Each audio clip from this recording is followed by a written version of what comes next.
Hey, what's up, guys? It's time for another episode of What's Hot and What's Not in Children's Ministry. Today, you guys, we are talking about all things teaching styles. Is your teaching style from the 1980s? Stick around and find out.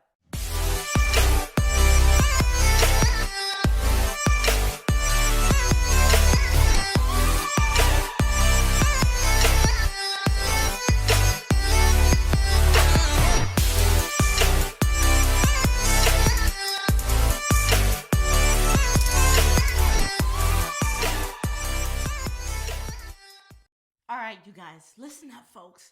Everything has changed, and I mean everything. And if we are truly going to effectively reach the next generation for Christ, then it is vital that we amp up our teaching styles to better connect with today's and tomorrow's generation. So, for all my teachers out there, today I'm going to give you guys 3 things that I want you to consider when it comes to your teaching style. Number 1, learn the kid's style. Hey, you guys, when it comes to teaching styles, there's no such thing as my style. Besides, your style could be costing you to lose children and families. So how familiar are you with the styles of the kids in your ministry? For example, are your kids more kinesthetic, auditory, or visual learners? Do you even know what that means? And be honest, you guys, because I didn't. Kinesthetic learners are your movers and shakers. They kind of get the bad rap when it comes to their behavior, but really, you guys, at the end of the day, they just love physical activity.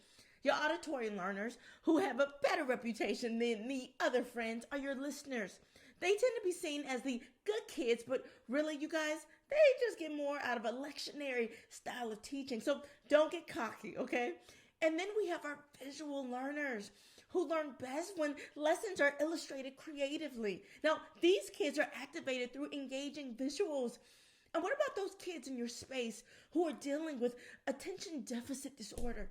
How are you intentional in tailoring your style to reach them, to ensure that no child is denied the opportunity to meet Christ? Remember, when it comes to teaching, it's really not about you at all. It's all about connecting. So do your homework and adapt your teaching style where necessary, and do it today. Number 2, knowing where they are.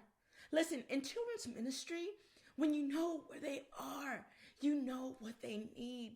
You guys, when you know where they are, you know how to celebrate with them and cry with them. So how connected are you with where the children are in your sphere of influence?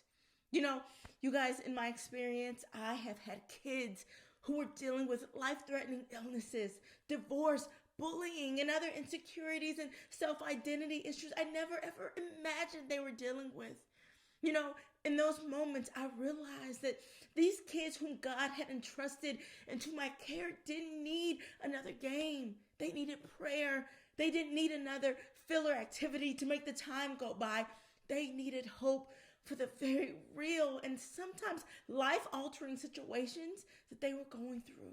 So let me ask you a question. Do you know where your kids are? How intentional are you when it comes to truly connecting with them as people? Though they be small in stature, the call on their lives is massive. How do you create space to connect? Because let me tell you something, you guys, knowing where they are will maximize the strength of your teaching tenfold if you steward the knowledge you obtain well. And last but not least, number 3, heart connections before information. You know, in children's ministry, we can become so consumed with pushing out information that we totally neglect actually connecting with the heart of a child. Nothing kills a message more than one coming from a leader who lacks the ability to connect to the heart, you guys. We can't allow ourselves to become so obsessed with rules and stipulations and agendas that we miss precious moments to touch the heart of children. Listen, you guys, kids want to feel that connection with you. They crave it. In other words, kids want to know without a shadow of a doubt that you care. You know, authentic care and concern commands authority, while a lack of it breeds nothing but dried up ministries and confusion. I wonder if there's a child in your space who maybe secretly you've deemed as the bad apple. Maybe you've reflected on the potential sources of the problem when the problem is you. Just maybe their behavior is a cry for help, screaming, "You're not touching my heart. I don't think that you care about me. I don't feel a connection." So you guys find ways to show kids in your environment that you personally care about them. Be a leader who chooses to go above and beyond to touch the heart of his children. Remember, as children's ministry leaders, our eyes should forever be on the heart of the matter. The quicker, you guys, that we can get to the heart of the matter, the more open your children are going to be to the facts. Listen, you guys, as generations change and the way we do things evolve, it is going to become even more important to keep up with the advancements of new teaching styles so that we can convey the foundations of our faith to our children in a way that they can understand and in a manner where they can receive it, you guys. Hey, listen, that's it for this week's episode of What's Hot and What's Not in Children's Ministry. We will see you next week, same time, same place.